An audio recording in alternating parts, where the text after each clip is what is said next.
deben saber el lugar que ocupan. Dejen de promover estas ideas radicales. Ideas liberales.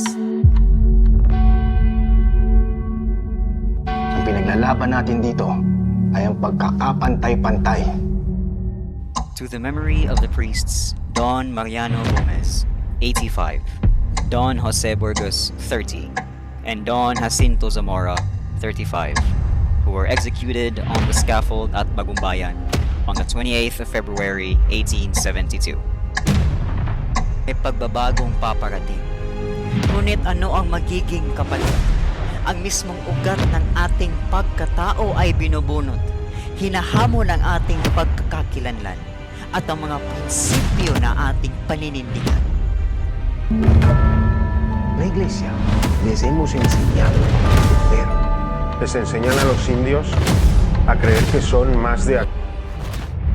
Por orden del General Escudero, todas las nuevas leyes serán implementadas de inmediato. La desobediencia será castigada. Ano ang kabayaran ng kalayaan?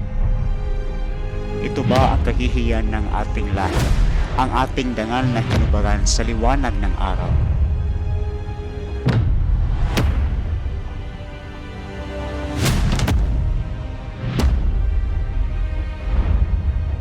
Maaari nila kunin ang aking pagkatao, ang aking dangal, o ang aking mga karapatan.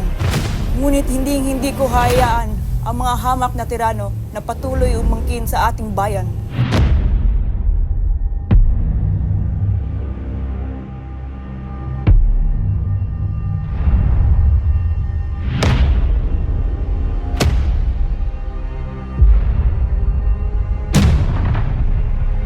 Ordeno la ejecución inmediata de todos los Filipinos, no dejar ninguno vivo.